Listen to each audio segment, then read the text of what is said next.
I've heard many stories, my lord, of the treasure you will get.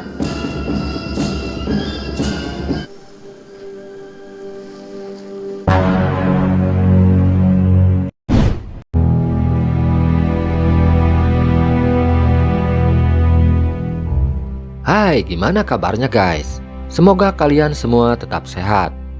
Seperti biasa, kita akan kembali membahas alur cerita film jadul yang keren. Di kesempatan kali ini Mimin akan merecap alur cerita film berjudul Land of Pharaoh yang dirilis tahun 1955. Dibintangi oleh aktris papan atas Hollywood tahun 50-an, Jack Hawkins, dan aktris cantik Joan Collins. Land of Pharaoh menceritakan tentang perjalanan dinasti keempat kerajaan Mesir kuno di bawah kekuasaan Firaun Khufu yang berkuasa pada tahun 2589 sebelum Masehi. Di masa pemerintahan dinasti keempat inilah kerajaan Mesir kuno mengalami masa keemasan. Bukti kejayaan Firaun adalah pembangunan piramida Giza, salah satu situs peninggalan yang masuk 7 keajaiban dunia. Penasaran dengan keseruan filmnya? Tak perlu berlama-lama guys. Yuk kita langsung saja masuk ke alur ceritanya. Selamat menyaksikan.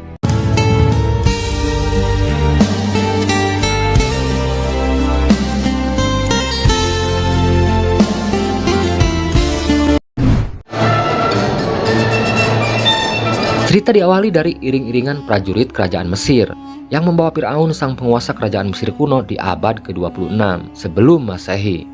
Firaun itu bernama Khufu. Dia adalah putra dari Firaun Seneferu dan Ratu Hetepheres dari generasi keempat keluarga besar Firaun. Firaun Khufu dianggap sebagai keturunan Dewa Amun atau Dewa Matahari sang penguasa bumi. Firaun baru saja pulang dari medan perang setelah berhasil menaklukkan musuh-musuhnya. And now Egypt has taken its place as the greatest.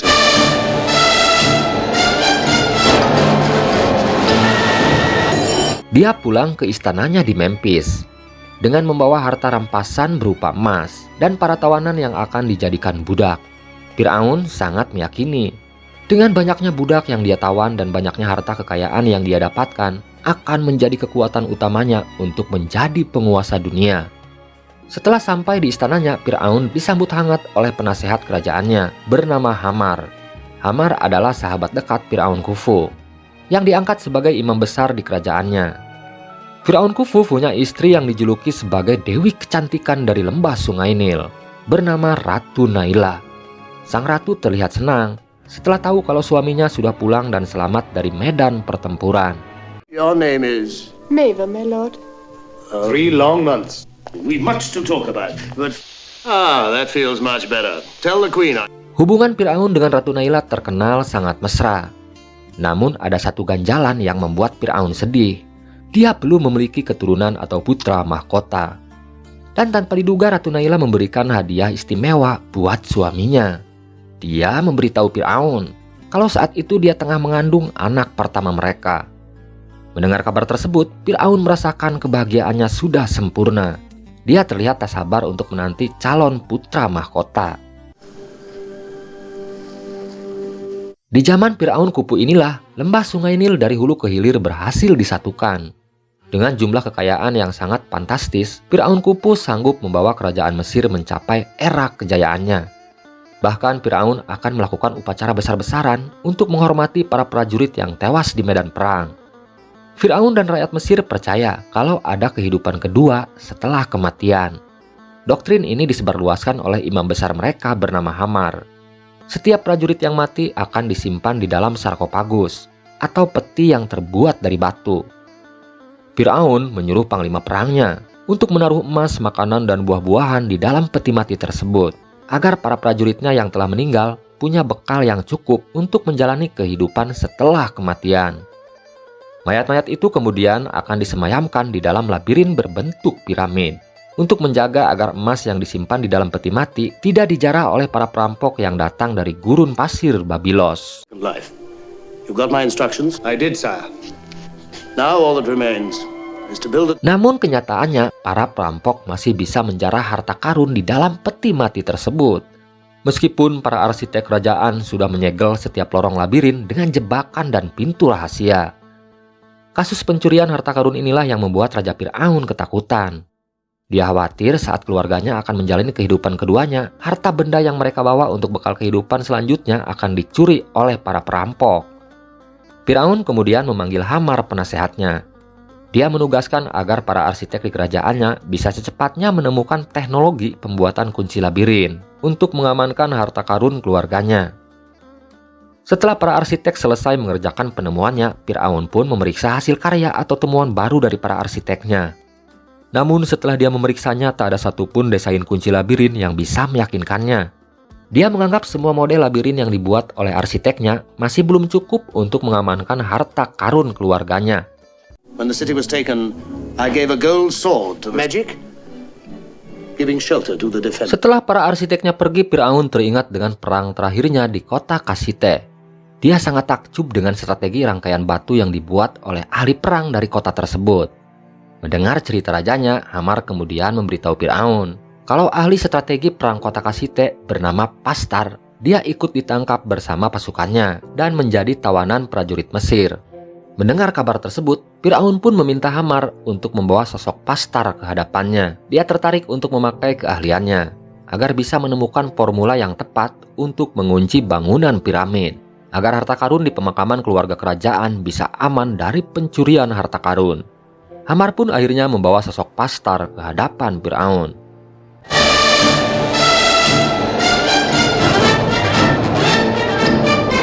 Setelah bertemu dengan Pastar, Firaun pun langsung menawarkan pekerjaan kepada ahli strategi perang tersebut untuk membantu kerajaannya agar bisa menemukan teknologi baru untuk mengamankan harta miliknya saat dia dimakamkan.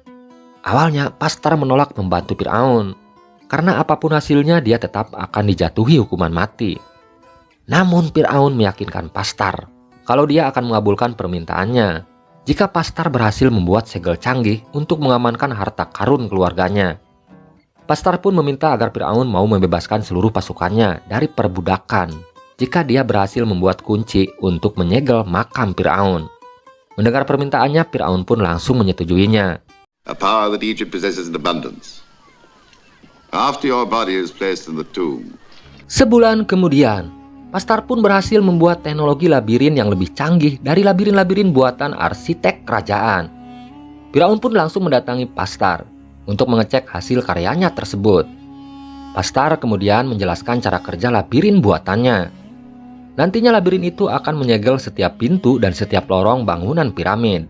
Awalnya, Firaun terlihat pesimis dengan ide Pastar tersebut. Bagi Firaun, mustahil manusia bisa memindahkan batu seberat 2,5 ton. Untuk meyakinkan Firaun, Pastar pun menjelaskan kalau dia tidak menggunakan tenaga manusia untuk memindahkannya. Tapi batu tersebut akan dipindahkan dan digerakkan menggunakan kayu dan pasir. Melihat kecanggihan penemuan Pastar, Firaun terlihat takjub. Dan tanpa basa-basi dia pun memutuskan akan menggunakan penemuan Pastar tersebut untuk membangun piramid terbesar dan tercanggih di dunia. Away with the desert, Haman. I'm only a priest, not a god, son. You're one war older. That's... Firaun kemudian menugaskan Hamar untuk membuat surat pengumuman agar diedarkan ke seluruh pelosok negeri. Dengan doktrin panggilan suci, Firaun meminta rakyatnya untuk membantu mewujudkan cita-citanya membangun piramid terbesar di dunia. Dengan sukarela, ribuan rakyat Mesir berduyun-duyun datang untuk memenuhi panggilan Firaun, yang mereka yakini perintahnya adalah wahyu dari Dewa Amun.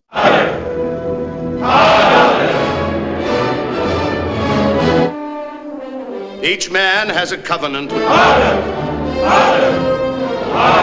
Untuk membangun piramid setinggi 175 meter, Firaun membutuhkan 3 juta kubik batu dengan rata-rata berat 2,5 ton. Batu itu diambil dari pegunungan Babilos, kemudian dibawa ke atas perahu melintasi sungai Nil. Nantinya batu-batu raksasa itu akan ditarik menggunakan tali dan roda kayu agar bisa berjalan di atas padang pasir. Rakyat Mesir terlihat sangat bersemangat dalam mengerjakan mega proyek tersebut. Meskipun mereka tahu untuk menyelesaikan pembangunan piramid membutuhkan waktu belasan tahun agar bisa selesai. 3 million stones of an average weight of 5,000.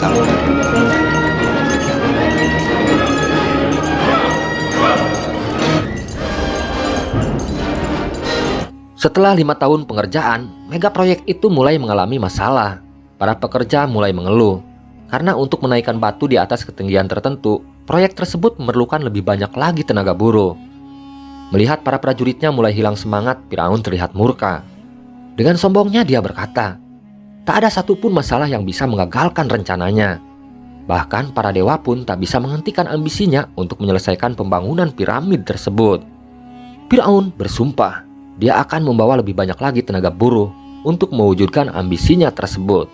Men, and I'll get food. The stones must be raised to a greater height. And Sejak saat itu, pembangunan piramid yang awalnya dibangun dengan keikhlasan dan sukacita dari para pekerjanya berubah menjadi neraka bagi kehidupan rakyat Mesir. Firaun menerapkan kerja rodi atau kerja paksa agar pembangunan piramid bisa cepat selesai. Rakyat Mesir yang terlihat lemah dan malas-malasan akan mendapat cambukan dan siksaan dari prajurit Firaun. Lamanya pembangunan piramid tersebut membuat biaya pembangunan semakin membengkak. Firaun pun kembali membuat aturan baru, yaitu menaikkan pajak 2 kali lipat, agar dia tetap punya dana untuk menyelesaikan mega proyek tersebut. Be done or can't be done. It will, sir. You too, Hammer. Keadaan itu membuat rakyatnya semakin menderita. Hingga di suatu hari, Firaun didatangi oleh Putri Neliper, duta besar dari provinsi Siprus. Putri Neliper memberitahu Firaun kalau rakyatnya sudah tak mampu lagi membayar pajak sebesar itu kepada Firaun. Sebagai gantinya, Putri Neliper menawarkan dirinya untuk menggantikan pajak rakyatnya. Melihat kecantikan Putri Neliper, Firaun pun setuju untuk menerima tawaran dari duta besar Siprus tersebut. Putri Neliper akhirnya dinikahi oleh Firaun sebagai kompensasi karena rakyatnya sudah tak mampu lagi membayar pajak kepada rajanya. No, my lord, not both. You may choose between... Tak butuh waktu lama, kecantikan Putri Neliper menjadi primadona baru di negeri Mesir. Firaun sangat memanjakan dan menganak-emaskan Putri Neliper, melebihi Ratu Naila, istri pertamanya. Alih-alih mengajak istri pertamanya, Firaun malah lebih sering membawa Putri Neliper untuk melihat pertunjukan adu banteng yang menjadi hiburan favorit di kerajaannya. Bahkan untuk mencari perhatian dan pujian dari istri keduanya, penguasa Mesir itu mengajak Putri Neliper untuk melihat harta dan kekayaannya yang tersimpan rapi di dalam piramid. Dia juga membebaskan Putri Neliper untuk memilih perhiasan emas yang disukainya, kecuali kalung Jamrud miliknya. Firaun melarang Putri Neliper untuk memilikinya. Dia beralasan, kalung itu adalah perhiasan yang akan dibawa untuk kehidupan keduanya setelah kematian. Take off those jewels. Surely not all for one man. That outside. You may choose what you like. Namun Putri Neliper sangat menyukai kalung Jamrud tersebut. Saat Firaun pergi, dia pun mulai menggoda jenderal muda kepercayaan Firaun yang ditugaskan untuk menjaga piramid bernama Jenderal Treneh. Jika Jenderal Treneh mau membantunya mendapatkan kalung Jamrud milik suaminya, Putri Neliper berjanji akan mengabulkan semua permintaan jenderal muda tersebut, termasuk memberikan servis gratis di atas ranjang. Sang jenderal pun akhirnya tak bisa menolak rayuan Putri Neliper. Dari sanalah awal mula keduanya terlibat hubungan gelap tanpa sepengetahuan Firaun. You are no longer afraid. Perhaps because you are Queen of Egypt. 13 tahun kemudian, pembangunan piramid akhirnya tinggal menyisakan bagian dalam ruangan. Bagian tersebut adalah pembangunan yang paling krusial, karena Pastar harus menyusun batu yang akan mengunci setiap labirin di dalam piramid. Namun seiring bertambahnya usia, Pastar terlihat putus asa. Dia merasa sudah tak sanggup lagi menyelesaikan pembangunan piramid tersebut. Namun beruntungnya putra Pastar yang bernama Senta kini sudah beranjak dewasa. Dia pun siap melanjutkan tugas ayahnya. Untuk menjaga kerahasiaan di dalamnya, setiap pekerja akan ditutup matanya, agar tak ada seorang pun yang tahu cara masuk ke dalam piramid tersebut.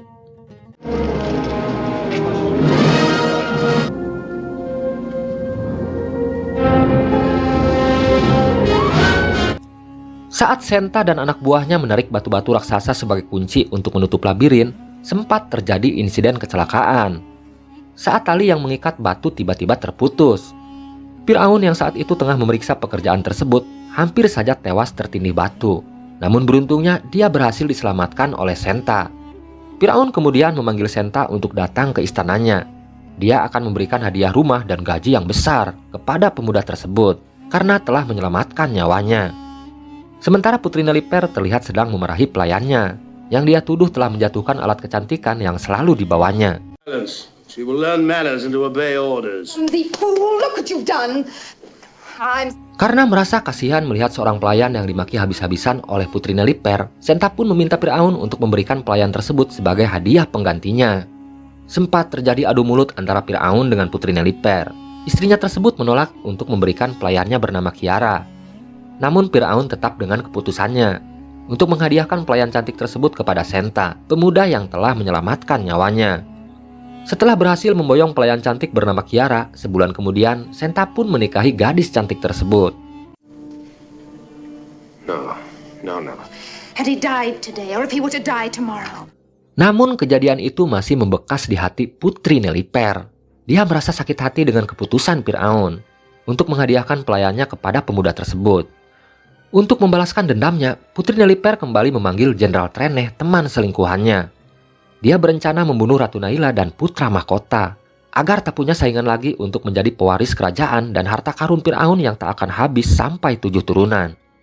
Awalnya Jenderal Treneh menolak rencana Putri Neliper, karena jika ketahuan keduanya akan dihabisi oleh Firaun.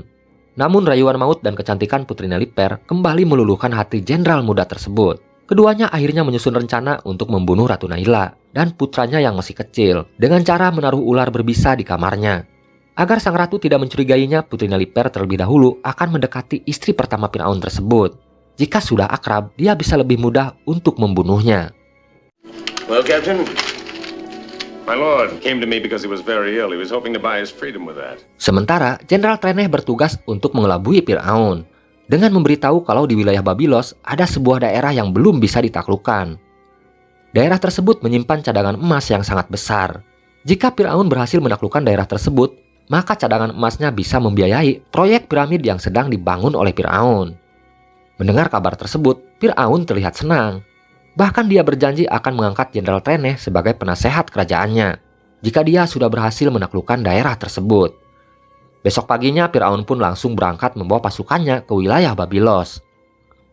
Setelah tahu kalau Firaun sudah pergi dari istananya, Putri Neliper pun langsung menugaskan anak buahnya untuk menaruh ular berbisa di kamar Ratu Naila. Ratu Malang itu akhirnya tewas dipatuk ular di kamarnya.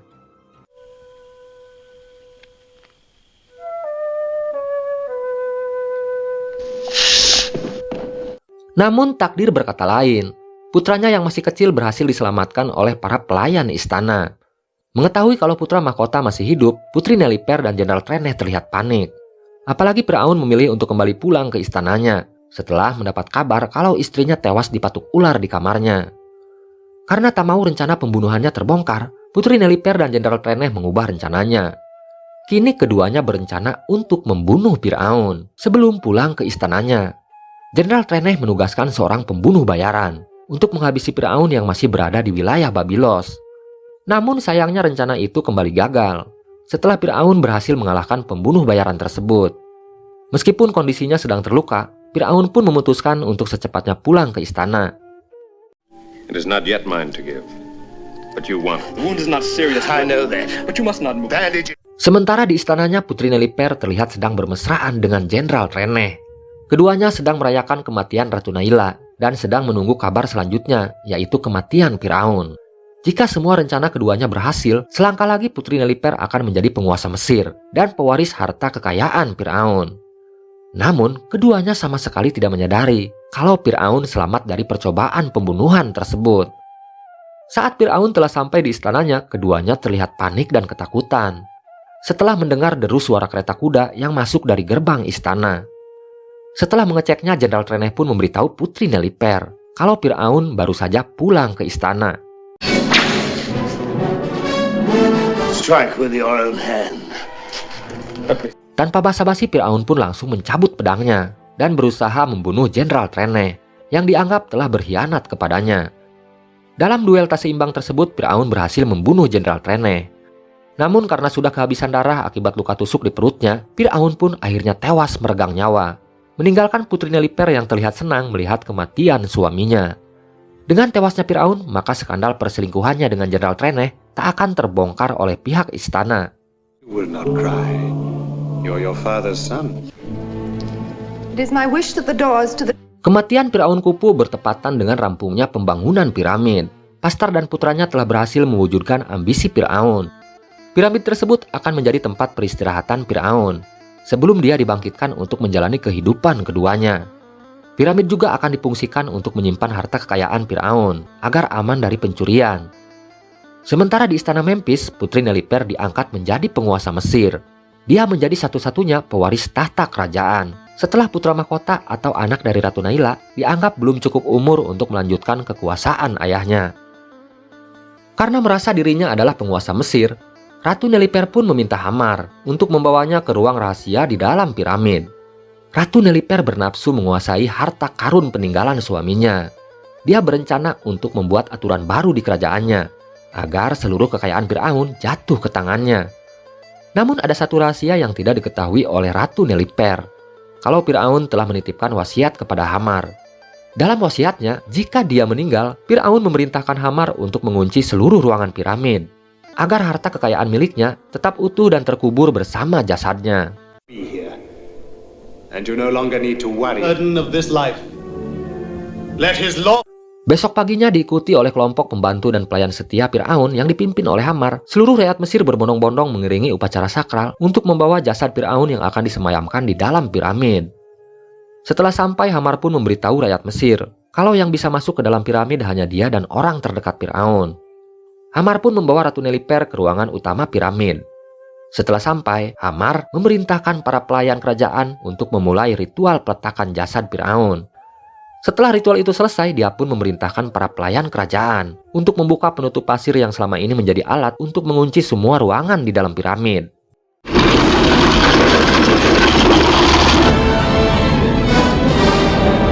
Setelah seluruh ruangan disegel oleh batu, Ratu Neliper terlihat heran. Dia pun bertanya kepada Hamar, jika semua ruangan dikunci oleh batu, bagaimana mereka bisa keluar dari dalam piramid?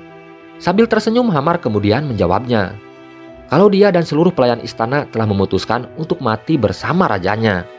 Mendengar jawaban Hamar, Ratu Neliper langsung menangis tersungkur. Dia tidak menyangka kalau takdirnya akan mati terkubur hidup-hidup bersama jasad dan harta kekayaan suaminya. Ratu Neliper pun hanya bisa menyesali semuanya. Ambisinya untuk menjadi penguasa Mesir dan pewaris harta kekayaan Firaun ternyata harus dibayar dengan nyawanya. Cerita pun akhirnya selesai.